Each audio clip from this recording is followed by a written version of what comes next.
Simcoe. Yes, thank you very much, Mr. Speaker. And I want to begin by saying how pleased I am to lend my support to this resolution. However, having listened to the member go on a diatribe here about what has been, in his view, the position taken by this party leaves me somewhat surprised, given the actual facts.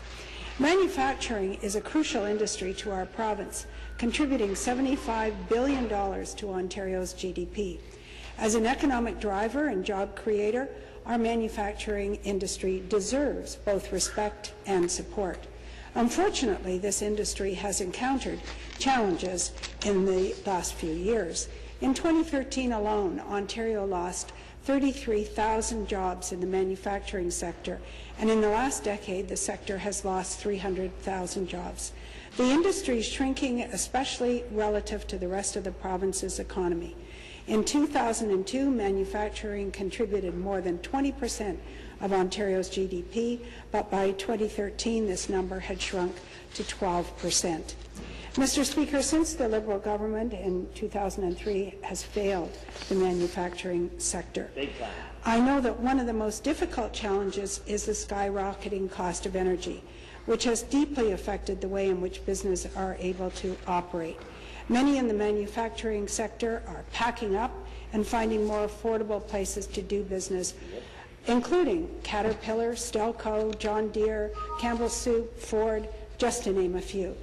In a statement from this past July, the Canadian Manufacturers and Exporters said, and I quote, "Manufacturers are facing tough economic times and rising energy costs which are hurting their ability to compete."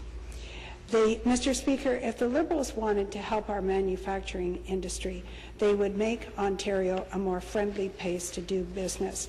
Instead of years of waste and mismanagement have forced upon both Ontario residents and businesses increased costs, such as the global adjustment cost on energy bills. This is a surcharge as a result of over a decade of Liberal failures in our energy sector. Such pet projects have only increased costs for families and businesses and have done nothing to help Ontario's economy. Charging more for energy when all of our neighbours are becoming more competitive is the wrong direction. There is one other issue I would like to bring up, and I'm glad the Canadian Manufacturers and Exporters have highlighted this in their July statement as well. The Liberals' proposed retirement pension plan is worrisome to business, large and small, and the manufacturing sector is no exception. In their statement, the CME wrote, "While we support efforts to increase retirement income security, we're very concerned about the costs associated with the proposed plan. These costs will hit small and medium-sized manufacturers the hardest, the job creators. It will impact low-income Ontarians that may not have the disposable income to afford mandatory contributions." Mr. Speaker, I've expressed these sentiments as well, and I applaud the CME for speaking out about the new payroll tax the Liberals are going to impose on business in 2017.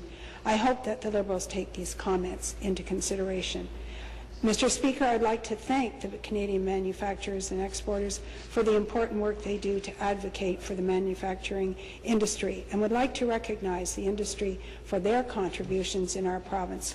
It is time that we properly recognize this industry, and hopefully making October Manufacturing Month will be the Liberals' first step to making real change. Thank you. Thank you. For the debate,